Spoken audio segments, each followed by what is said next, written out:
ආයිබෝවන්.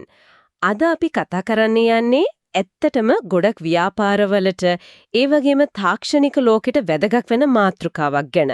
ඔව්. අද කාලේ හැමදේම වෙන්නේ හරිම වේගෙන් නේද? විශේෂයෙන්ම ව්‍යාපාර ලෝකේ. ඒක නම් ඇත්ත. ඩිජිටල් විසඳුම් මෙහෙම ඕන වෙන්නේ හරිම ඉක්මනට.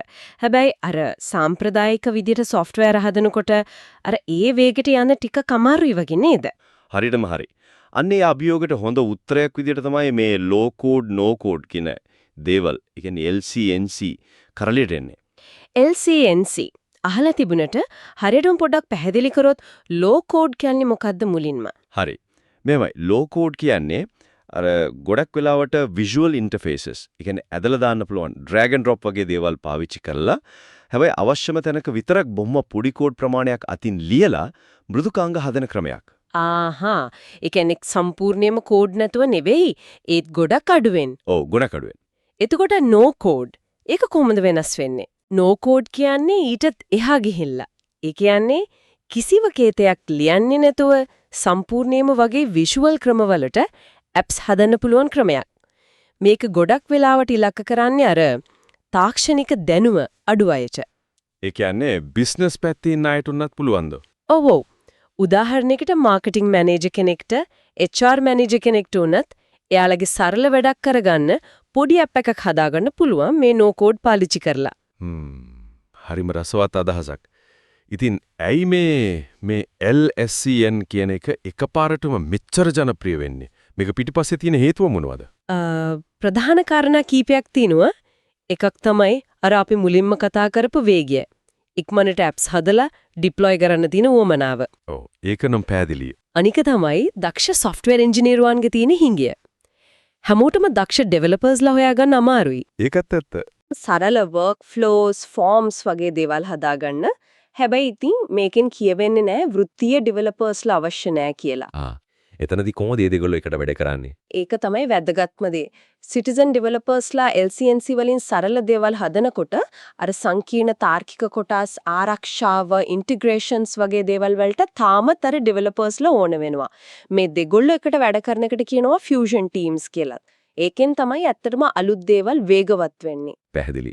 අපිට මේ LCNC පාවිච්චි වෙන ප්‍රායෝගික උදාහරණයක් දෙකක් කතා කරන්න පුළුවන්ද? අනිවාර්යෙන්ම ගොඩක් අය දන්න Salesforce ගැන කතා කරමු. ගොඩක් වෙලාවගේ ඒක දන්නේ CRM එකක්. ඒ කියන්නේ customer relationship management system එකක් විදියටනේ. ඔව් sales වලට marketing වලට එහෙම පාවිච්චි කරනවා. හරියට හරි. ඒක ඇතුලේ හරිම ප්‍රබල LCNC හැකියාවන් තියෙනවා. උදාහරණයකට හිතන්නකෝ sales team එකට ඕන අලුත් lead කෙනෙක් system එකට ආවම ඔටෝ ඊමේල් එකක් යවලා සිස්ටම් එකේ මෙයාට අදාළ වාර්තාවක් හදන්න. ඒක ගොඩක් වෙලාවට මැනුවල් කරන දෙයක්. ඕ ඒත් Salesforce වල තියෙනවා flow builder කියලා මෙවුලමක්. ඒකෙන් පුළුවන් අර flow chart එකක් අඳිනවා වගේ visual විදිහට drag and drop කරලා අර process එක හදන්න. කෝඩ් එක පේලියක්වත් ලියන්නේ නැතුව. ඒ කියන්නේ අපි repeat වෙන වැඩ ගොඩක් automate කරන්න පුළුවන්. හරියටම. ඒ වගේම තමයි හිතන්න HR department එකක්. අලුතෙන් කෙනෙක් බඳව ගත්තම කරන්න ඕන වැඩ ටික onboarding streamline කරන්න පොඩි app එකක් එහෙම නැත්නම් event එකකට register වෙන්න form එකක් හදනා වගේ දේවලුත් LCNC වලින් හරිම ලේසියෙන් ඉක්මනට කරන්න පුළුවන්. තව මොනවාද මේ අලුත් ප්‍රවණතාව එක්ක LCNC සම්බන්ධ වෙන්නේ? අර AI ගැන එහෙම දැන් ගොඩක් කතා වෙනවනේ. ඒක හොඳ ප්‍රශ්නයක්. දැන් සමහර LCNC platforms වලට AI උදව්කාරයෝ, AI assistants co-pilots එනවා. ඒ කියන්නේ සමහර වෙලාවට පොඩි කෝඩ් කැල්ලක් ලියන්න ඕන වුණොත් ඒකටත් මේ AI එක උදව් කරනවා.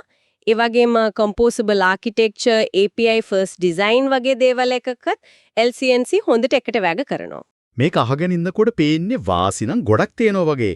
විශේෂයෙන්ම වේගය, අර ව්‍යාපාර අවශ්‍යතාවයයි IT විසඳුමයි අතර ගැළපීම වැඩි වෙන එක. ඔව්. හැබැයි ඉතින් අවාසි සීමාවන් එහෙම ටීන්න මෙපයි නේද? අනිවාර්යෙන්ම හැමදේටම මේක හරියන්නේ නැහැ. එකක් තමයි හරිම සංකීර්ණ විශේෂිත ලොජික් එකක් තියෙන ඇප් එකක් මුලින් ඉඳන් අගටම LCNC වලින් විතරක් හදන්න එක අමාරු වෙන්න පුළුවන්. අනික vendor locking කියන එක. ඒ කියන්නේ අපි එක platform එකකට ගොඩක් පුරුදු වුණාම ඒකෙන් අයින් වෙලා වෙන එකට යන එක ටිකක් අමාරු වෙන්න පුළුවන්. ඒ කියන්නේ එක වෙලෙන්දෙකුට කොටු වෙනවා වගේ. එහෙනම් ඒ වගේම සමහර වෙලාවට අපිට ඕනම කරන පොඩි වෙනසක් කස්ටමයිසේෂන් වලත් කරගන්න තියෙන නිදහස ටිකක් අඩු වෙන්න පුළුවන් සාම්ප්‍රදායික කෝඩින් එක බලනකොට. එහෙනම් අපි මේ කතා කරපු දේවල් පොඩ්ඩක් එකතු කරොත් LCNC කියන්නේ අර software හදන එකේ බලය කෝඩ් ලියන්න ඈට විතරක් නෙමෙයි තම පුළුල් පිරිසකටත් ලබා දෙන ක්‍රමයක්. හරියටම. ඒකෙන් වෙන්නේ software development එක democratize වෙන එක, ප්‍රජාතන්ත්‍රීකරණය වෙන එක. ඒ හරහා අර වේගය නවෝත්පාදනය වැඩි වෙනවා. ඉතින් අනාගතයේදී මේ පැට්ටෙන් ඉස්සරහට යන්න හිතන කෙනෙක්ට මොන වගේ කුසලතාවද වැදගත් වෙන්නේ? LCNC tools ඉගෙන ගත්තම විතරක් ඇතිද? මෙහෙමයි tools ඉගෙන ගන්න එක විතරක් මදි. වැදගත්ම දේ තමයි අර ප්‍රශ්නය හරියට තේරුම් අරන් හොඳ ඩිසයින් එකක් හිතන එක. ඒ කියන්නේ ඩිසයින් තින්කින්. ඊට පස්සේ මේ හදන දේවල් කොහොමද පාලනය කරන්නේ? governance ආරක්ෂාව ගැන හිතන එක. ඒ වගේම අර ෆියුෂන් ටීම්ස් වලදී වගේ අනිත් අයත් එක්ක සහයෝගයෙන් වැඩ කරන්න පුළුවන් වෙන එකත් ගොඩක් වැදගත්. කෙනෙක්ට මේ ගැන උනන්දු වෙලා පටන් ගන්න ඕන නම් මොකක් හරි රිසෝස් එකක් සජෙස්ට් කරන්න පුළුවන්ද? ඔව් ගොඩක් හොඳ රිසෝසස් තියෙනවා. Salesforce එකේ Trailhead කියන platform එකේ නොමිලේ ඉගෙන ගන්න ගොඩක් දේවල් තියෙනවා LCN ගැන. ඒ වගේම Microsoft Learn එකේ Power Platform ගැනත් පාඩම් තියෙනවා. පොඩි ෆෝම් එකක් සරල workflow එකක් වගේ දෙයක් හදලා බලන එක තමයි හොඳම ආරම්භය. හොඳයි. ගොඩක් ස්තුතියි මේ කරුණු පැහැදිලි කළාට. සතුටුයි උදව්වක් වුණා නම්. අවසාන වශයෙන් මම පොඩි දෙයක් කියන්නම්. හිතන්න මේ විදිහට software හදන එක තවත් ගොඩක් දෙනෙක්ට ලේසි වුණාම අද අපි හිතන්නවත් නැති විදිහේ මොන වගේ අලුත් දේවල් මොන වගේ innovation ලෝකෙට එන්න පුදාන් වේද? ඒ ගැන හිතන එකත් හරිම ඉන්ටරෙස්ටිං නේද?